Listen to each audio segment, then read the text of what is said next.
start planning your events from the beginning with accessibility in mind. You need to build in accessibility at the get-go. And what does that look like? The expectation is that each individual planner will never have all that knowledge. So bring in the right people. If you start at the beginning and you start planning these different things along the way, I assure you, it's seamless and it's not overwhelming at all. Great events create great brands. But pulling off an event that engages, excites, and connects audiences, well, that takes a village. And we're that village. My name is Alyssa. I'm Rachel. And I'm Felicia. And you're listening to Great Events, the podcast for all event enthusiasts, creators, and innovators in the world of events and marketing. Welcome back to Great Events, where we break down what is happening in the events world and how you can stay ahead. This episode is part of our recognition of Global Accessibility Awareness Month, a time to pause and ask, are we actually creating experiences that work for everyone? Because whether it's a massive industry conference, homecoming, or digital product launch, accessibility should really be part of the blueprint and not an afterthought. So today we are tackling the real talk around why accessibility is no longer optional, especially with new laws on the horizon. What's holding us back now? And how can you start building a more inclusive experience today? Not next year, not when you have time, but right now. Joining me to talk about this are two amazing voices in the accessibility space, Julia Santiago, who leads the team behind the CSUN Assistive Technology Conference, a major hub for accessibility innovation, and Stephen Cutchins, my good friend who I've been on the stage many times with, a global strategist helping organizations navigate accessibility compliance and get ahead of it before it becomes a problem. So let's get into it. But first, Julia, Stephen, welcome. Great to be here. I'm so glad to have you because I could talk accessibility for a while, I tell you, but I'm not an expert. I'm just somebody who's like, come on, shouldn't we be doing this? So to have this great conversation, why don't you tell us a bit about yourselves? Julia, let's start with you. I'm Julia Santiago. I'm the managing director for the CSUN Center on Disabilities, and we are the hosts of the annual CSUN Assistive Technology Conference. We're often just known as CSUN, but not many people know what CSUN is. CSUN is actually California State University at Northridge. So we're in Los Angeles or the greater Los Angeles area. And we have hosted, as I said, the CSUN Assistive Technology Conference. And this year we just celebrated our 40th. So we've been doing this for a little while now and definitely made a name for ourselves in both the assistive technology and accessibility fields. And I'm certainly not an expert in either of those fields, but what I am quite knowledgeable in is making events accessible, because we do offer or deliver this conference fully accessible as best as we can. And we usually see around 4,000 to 5,000 in attendance from the disability, accessibility, assistive technology field. So we span a pretty comprehensive event for both. We see users and professionals alike come together in this really wonderful forum that's really pushed the industry forward. In over 40 years, I can certainly say we're out in the greater LA area, but our reach is pretty broad. People in attendance from all over the globe. So we know that over the span of 40 years, we have had pretty great impact. I'm happy to be here and talk a little bit more about it. That is impressive that there is a conference dedicated to assistive technology. It's been around for 40 years. That is amazing. Fantastic. Stephen, before we leave you behind, tell our audience a little bit about you and what makes you the expert in this scenario. Well, I want to talk about the conference more. So I've been going there for 12 years was the first one. Some interesting things about the conference. First of all, you're looking at, you're in the exhibitor booth and you look up and there's Stevie Wonder, which truly happens. He's an attendee. He's playing with trying out Braille displays, and he's 8 feet away from me, and he's there as an attendee. He needs these tools. So it's amazing. You're hit with white canes. You're walking down the hall and you have to stop because there are 8 people, all service animals, all white canes, or a dozen people doing sign language in the lobby. It's fantastic. I posted this once on LinkedIn, but it's like accessibility feels like you're pushing a boulder up a hill. And I've been doing it for 20 plus years. That's all I do. Every year I come back from CSUN, I'm like, okay, I'm good for another year. I can do it another year. I know why I'm here. I guess that segues into me. Yeah, full-time accessibility. I think it was about 22 years ago. I got very lucky. I was on a project for a state and local government in the United States. They had to figure out this ADA 508 accessibility thing. Nobody really on the project knew what it was. I lucked into it and realized at the time this isn't going anywhere. And there was another person that said, hey, we need to start this practice. And she and I started an accessibility practice. We called it human factors practice. And 22 years now, I've done it through a number of companies. Yeah, and that's what I do here. So I was brought on about 3.5 years ago here to really create an accessibility practice. It's my passion. It's what I do. I know, Felicia, we've talked before. My mother was an amputee. I grew up with 2 cousins in wheelchairs, cerebral palsy. I have a Tourette syndrome, neurological disorder. So it clicked. This is important. This is helping people, not like me so much, but people, my loved ones, my family. And yeah, thanks to conferences like that. This year we sponsored it. We had 4 people go.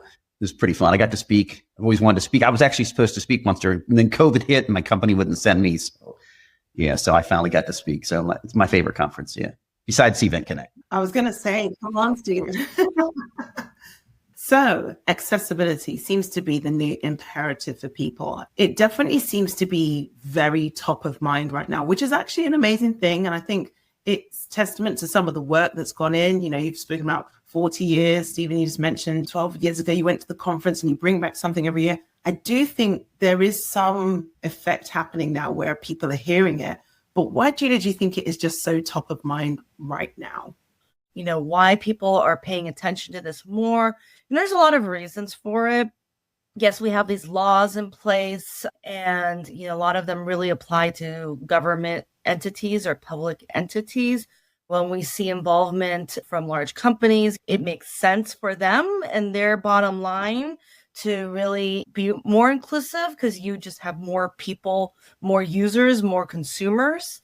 But in a lot of reasons why people really, or companies, I should say, really get into this space are lawsuits because they don't want to be liable for X, Y, and Z because someone wasn't able to access or use something. I don't think that's the reason why you should be making your events or products accessible. However, unfortunately, that's often the reason why people start down this path. But I hope that once they start down this path, they have learned quickly how much it opens up opportunities for them. Like I said, it increases your consumer base by a lot. Most people don't realize when you have an event or a product that's not accessible, how many consumers you're cutting off right off the bat. We're talking about maybe 20% of the population that live with a disability that we're aware of. Think about all the ones that don't even identify with a disability. And there's a whole lot of people that would never say they have a disability, but can benefit from accessibility accommodations that we put in place. So if you are truly inclusive and make your environments, make your products accessible, it opens the door to 20+% of the population. I tell you, if you are a welcoming environment, you don't have to be accessible right off the bat, but if you show that you are committed to this, oh my goodness, word travels pretty quickly. And so it's the best for us. It's been the best marketing tool that you could do. People come, and, as Stephen described our event, that, we strive for the highest standard of accessibility, and people return and they bring other people with them. It's a great just strategy for growing your group of people, your community, and also your bottom line. So phenomenal. I mean, the thing is, I love how you come around there. You're talking about fundamentally lawsuits. You can't get away with doing this anymore. But it is a shame. I think when I hear you say that, and Stephen, I want to ask you a little bit about that law. I think it is such a shame that we have to get to a point where wrists are slapped. And then it's more than wrists. We'll pull the seat out from under you because you need to do what you're supposed to be doing. So, tell us more about those. As much as it I don't know, is it a shame or is it good? Like, how do you feel and what are those laws that are coming out? And Julia, this is according to the CDC. The last one was 26% of adults in the US identifying as having some form of a disability. And it could be minor, 12% of men are color vision deficient. It could be that, or it could be fully blind. So somebody who's colorblind is a common term. Somebody who's colorblind, they can still go to your conference. They can still probably navigate through your website and register and pick sessions and use your mobile app. Somebody who's fully blind can't unless you really do the software engineering work. But yeah, for lawsuits, I've noticed from the events industry, especially, the biggest one is this ADA, or Americans with Disabilities Act. It's US law. ADA Title II, which is state and local government, was updated. Sorry. It goes into effect April, a year from now. By law, CSUN's website, because you receive state and local funds, by law has to be accessible to the Web Content Accessibility Guidelines. I think they went 2.1, not 2.2, the most recent. But these Web Content Accessibility Guidelines have been out for decades. Still, some people don't need them. State and local law now says state and local up to a certain size, state and local government and any organization that receives state and local funds, which means higher ed, nonprofit. So now nonprofit, higher ed do a lot of conferences. And right now they're nervous. And luckily for Cvent software, we've been working on this for a few years, but they're the ones ringing my phone now most. They're just nervous. They're not sure. We never really took this very seriously. We're a nonprofit. We're not sure what to do. The good part is most of it's software.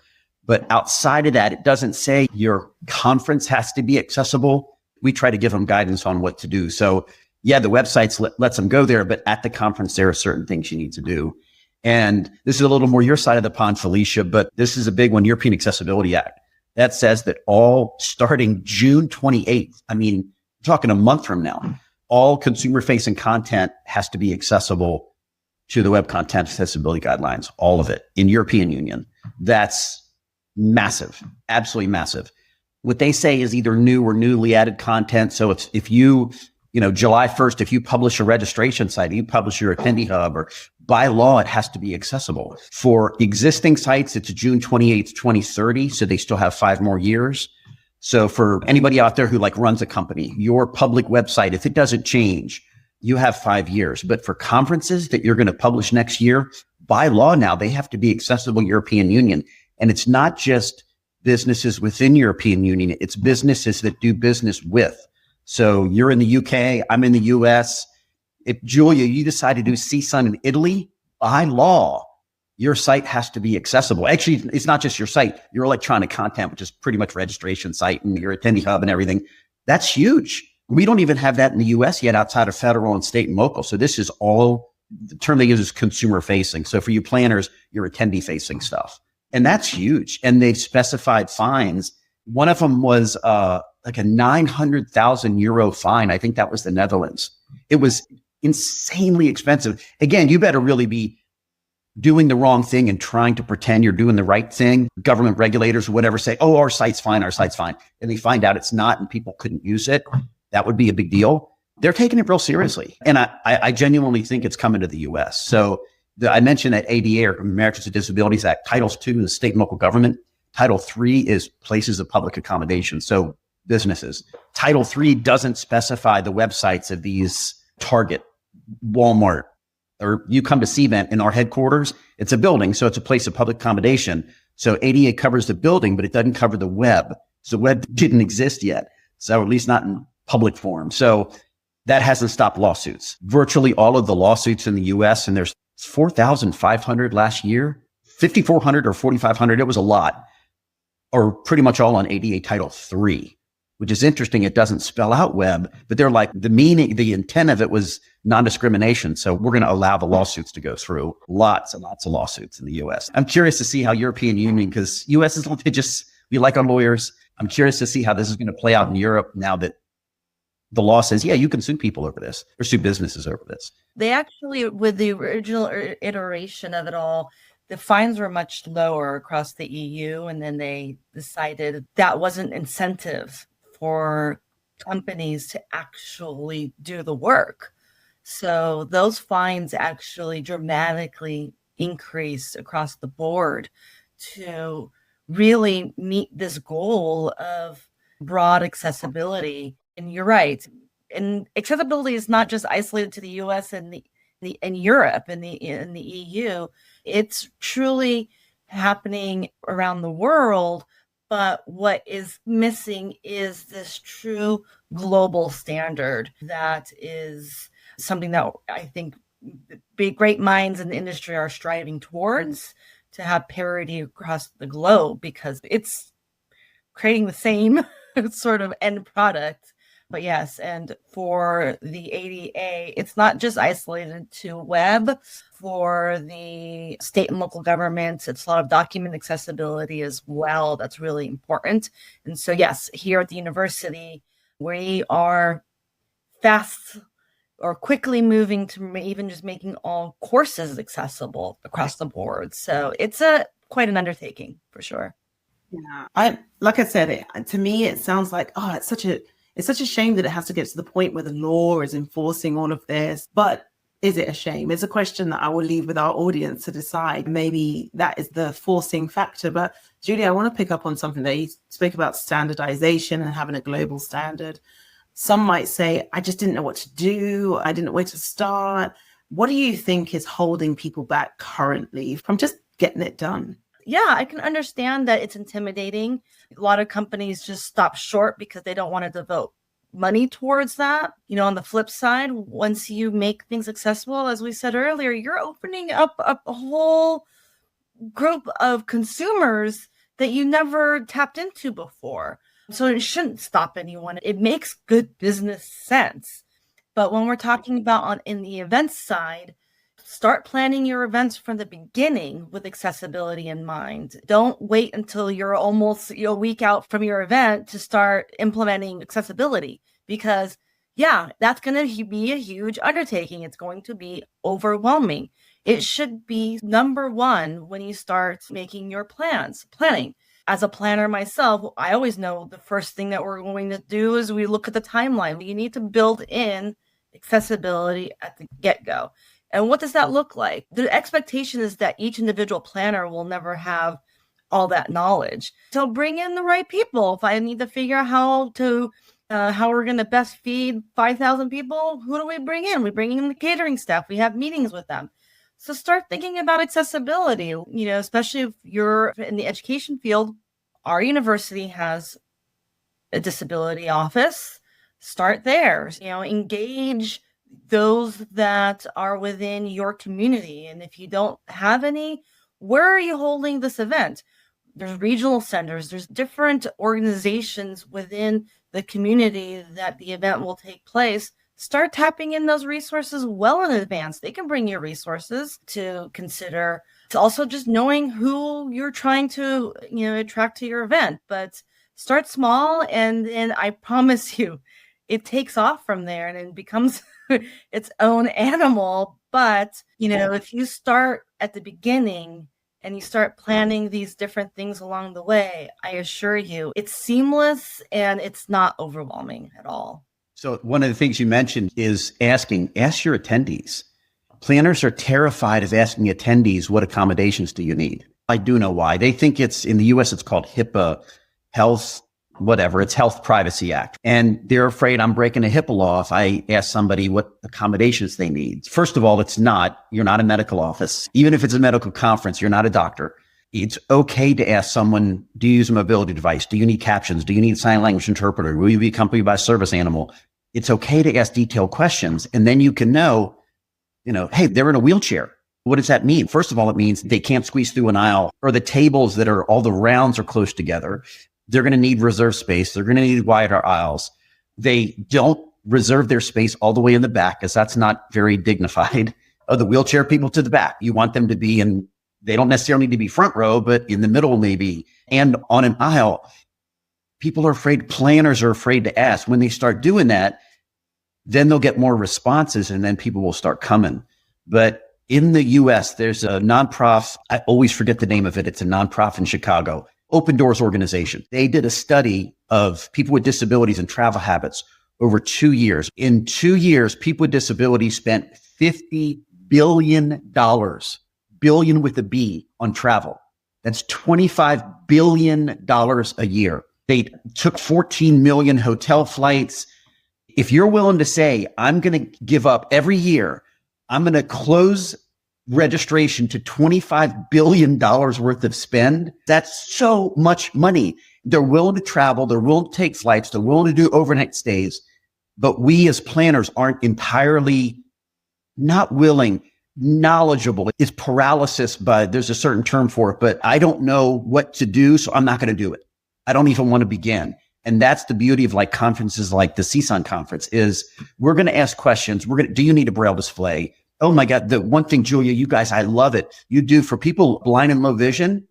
On the first day of the conference in the morning, they give them a tour of the facility so they know the layout of the land. I mean, imagine if you're blind, going to it, and it's in the hotel, going to a hotel and trying to find where all the classes are and where to get your coffee, where to get breakfast. That can be pretty intimidating.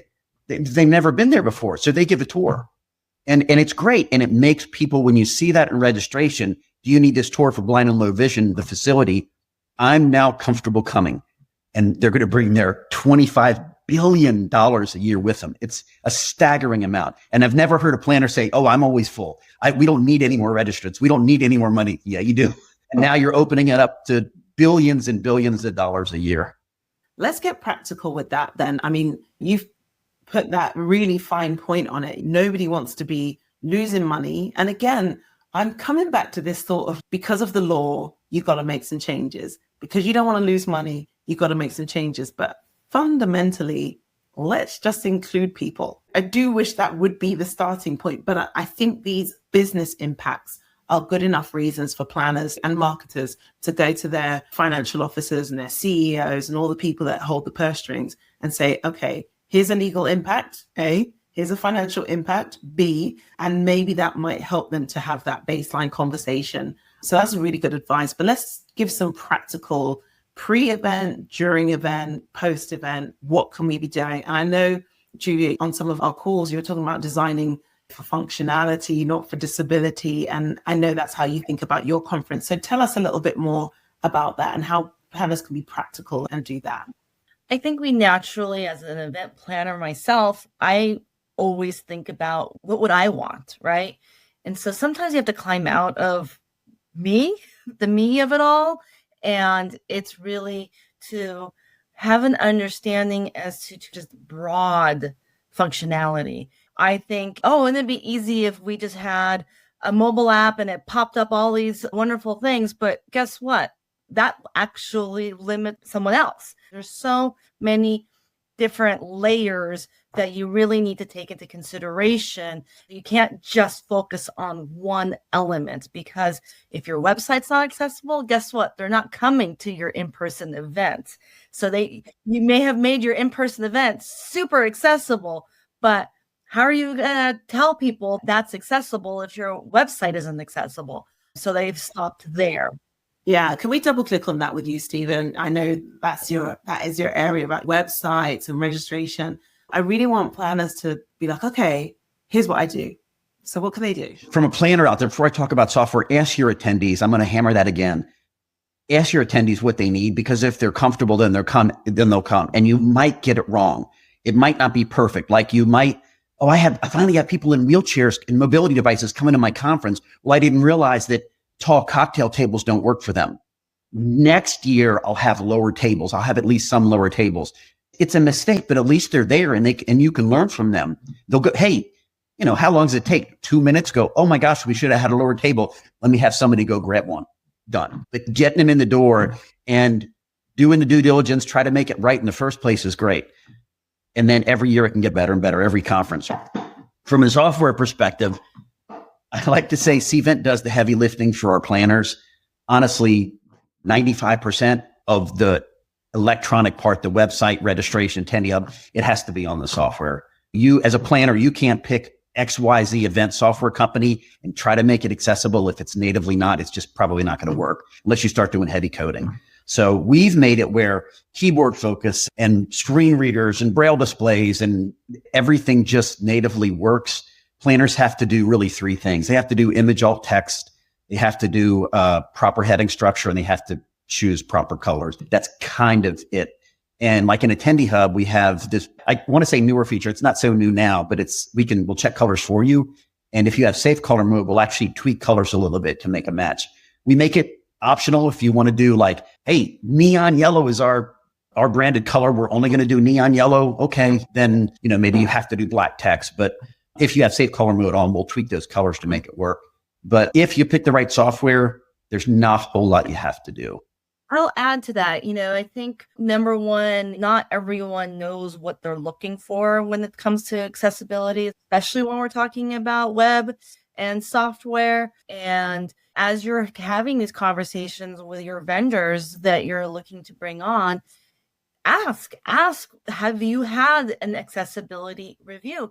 There are a lot of companies that don't, and Stephen is correct. We do use Cvent, and we've used Cvent for registration for many years, and this year we have expanded the different products that we use. And it's because Cvent has gone through accessibility reviews.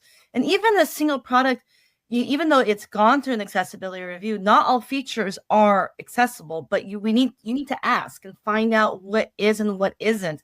We plan our event with only utilizing features that are accessible. We will never pick a feature that isn't, but you need to determine what level of accessibility you're going to go down or use. But first and foremost is gain that knowledge, find out. Some companies are going to be like, what's that? I don't know.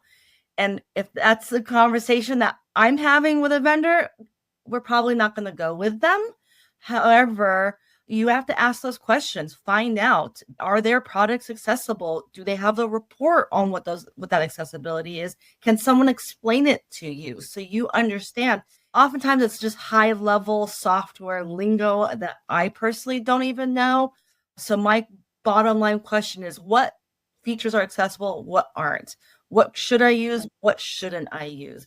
Doesn't mean it rules out the product entirely, but I just need to know, how do I tailor our use and what can we do to make this, to ensure that this is accessible to all. That report, there's a thing called a VPAT. I know that's what you're talking about. The VPAT, Voluntary Product Accessibility Template. Mandate it for your vendors, preferably that they don't write it themselves. They're third-party audited like an accessibility firm. And at a prior company, I was would help out procurement. I was in the CIO office. We would get VPATs where it was supports. Julia, you know as well as I, if everything is supports and in another column, it's called remarks and explanations and it's blank, they have no idea what they're talking about. So a VPAT that says supports isn't always a good thing. It's, oh my God, Julia's going to spend this huge contract. Quick, fill it out and send it in and just put everything as supports. If it doesn't say supports, what are people looking for? Well, if it does say supports and everything in some of the guidelines, and it's based on those web content accessibility guidelines, like 1.1 is the first one, and then 1.1, 1.1.2, there's a row for every single one, and I should know the number, 58 of them or something like that. If it says supports, that's great, but it'll say over it, you have to do it by product. So like one for registration, one for passkey, one for Attendee Hub, one for the mobile app. It'll say the Cvent registration site enables planners to choose proper color contrast, ... And it's related to like 1.1. Well, 1.101 is all text, but anyway, it's related to that. Hopefully you won't have any that say does not support, but you will have some, and we have them that say supports with exceptions, meaning it's not perfect. Color contrast might be bad on one of the native buttons and it's not perfect. You should be able to read it and realize it's accurate, or say, hey, show me the defects. Prove that defect is actually logged. We use Jira. Show me the defects from your defect tracking system. And they should be able to say, hey, give me an hour. They do or have quality pull a report and they show it to you. And Julie, I want to mention one thing that it was the mobile app. TPGI is the company that does our audits. We gave them for test, it was a pre-recorded event. It wasn't live. So at CSUN, somebody had a problem, posted it on chat, and we saw it and found the person and had them demo it. With our test data, it was, I think it was the way it was lazy loading when it loaded a certain number of messages or something like that. It took a second to load. Well, as a sighted user, I can see it shows that it's loading. A blind user didn't hear that. So they thought the messages were whatever was done. It's the scheduling. So they thought the scheduling had loaded. And they're like, well, it's not loading all the things. And I visually can see, you just have to wait a second. And the next 10, 20, whatever it was load. So we have to figure out a way to let users know that more are appearing because they thought it was broken. They just didn't know that when you scroll to the bottom, you have to wait a couple of seconds and then the rest of them load and then you can scroll more. And we were logging defects with our phones literally on the CSUN conference floor because we hadn't tested it in a way that it wasn't the real world, So, which actually goes back to also get more people with disabilities at your conferences. I love that idea of having more people, trying to encourage more people with disabilities to come to your conference, letting them know. Similarly with the LGBT community on things like Airbnb, they're like, we are friendly for you. Like just being really in the marketing, we are accessible for you, or we're trying to be, and we'd like to welcome you so that they will come. It would be just a great thing for people to do, I think. From the get-go, if you just have a statement on your website or whatever that you're committed to accessibility, that alone is inviting. People know this is top of mind for you as well. You shouldn't wait until registration and you're asking a question for people to find out, because as for us, we have to earn our attendees from the start, not halfway through the timeline, because then you've lost them already. And you need to make sure you communicate to your community that, we're working to make this event accessible. Help us. If you have questions, if you have something that you want us to keep in mind, contact us here. Yeah, that's the important part, that a lot of, we're trying to make the event accessible, and here's an email address or phone number that goes a really long way to let people know, hey, we want to hear. Okay, so we have spoken about quite a few things. Stephen, it was a shameless plug, but we're going to make the Big Book of Accessibility available in this podcast. So, if people are on our podcast page, they can definitely get that. I'm going to help our listeners with our final top 3 takeaways. If they were kind of dipping in and out of this podcast, everybody listen, this is the moment you've been waiting for. What are our top 3 takeaways for our listeners? For me, don't be afraid. For those who have little experience in this arena, you're afraid you're going to do something wrong. I think as often the number one thing, say the wrong thing, ask the wrong thing, do the wrong thing. And then that opens you up to more liability or more whatever scrutiny, or, it's just going to blow up on you. And, as event planners, we plan all scenarios, right? The worst case scenario to the best case scenario and everything in between. It's okay to make mistakes.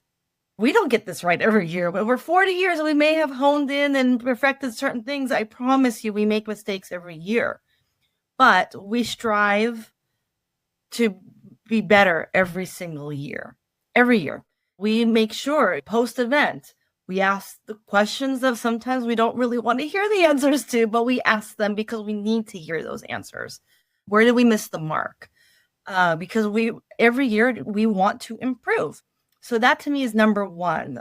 Just don't get in your own way in some of this stuff, because it's that being uncomfortable that stops us from actually doing necessary work. Stephen, number 2? Ask and act. I really want our planners to ask these questions and then act on it. If somebody says, look, I'm in a wheelchair and I'm accompanied by a service animal and you don't know what to do, ask them. And it could be as simple as, okay, I need 2 reserved spaces. So I think ask and act. I think don't forget about legal. Make sure the 2 big ones in the US, it's ADA and for state and local government, April of 2026, April of next year. And this European Accessibility Act is in a month, June 28th. So if you're launching June 28th or on, any websites that are going to be used in European Union, whether or not you're based there, in the US, in the UK, it doesn't matter. If you're having an event, posting a website in European Union, it has to be accessible by law starting June 28th this year. So a month, and the third is, please, if for no other reason, it's the right thing to do. For me, it's a very personal thing. But all of that aside, there are people in the US alone who spend $25 billion a year on travel.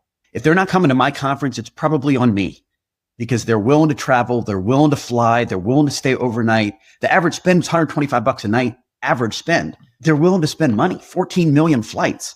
And if they're not coming to my conference, it's not their fault, it's mine.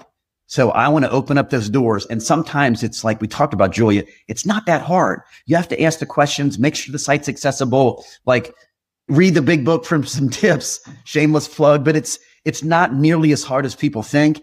Julia, any more? I'll give you one more. Accessibility for all. Honestly, if you're going to have an inclusive event, it should be for everyone, not just for someone with a disability or the disability that you've defined. You don't want to just have an accommodation available. Make the event accessible in its entirety. Have all gender bathrooms. Have a quiet space that anyone can utilize. It doesn't have to be isolated to a blind user that needs specific accommodation or a deaf person that needs a specific accommodation. The event as a whole should be inclusive because then it's inviting to everyone. And honestly, that's one of my biggest things is you can make an event that everyone feels welcome and feels like they can be a part of. And it's when you just do isolated accommodations, you have not made a welcoming overall environment. And in some ways, a lot of people with disabilities, it should be equal for all, accessible for all. And so when you're doing a single accommodation, you're doing something different for one person. That's not the approach around accessibility. And so when you're planning an event, I know this is very nebulous to say, but when you're approaching accessibility, you have to think of it as something that is standard for all, not special for one. So that's the mentality that if I can at least impart with everyone is go in with that mentality. And then you start exploring how you make individual accommodations, but you make it available to all. Amazing. Thank you so, so much. I love that that's where we landed, that it should be for everyone, accessibility for all. And I cannot thank both of you enough for imparting your wisdom from your experience to things that you are still learning and on that journey, which I absolutely love because nobody has got it sewn up. And I think being a bit fearless is what's needed so that everyone can just try and do your best. And that's all we can ask for. So thank you so much, Julia and Stephen, for joining us. One quick question, Julia and Stephen, where can people find you? Are you on LinkedIn? Where can people find you if they want to connect? I always say I am not the conference. So I will always point people towards our conference. So you can always learn about the CSUN Assistive Technology at CSUNconference.org. So it's CSUN conference.org.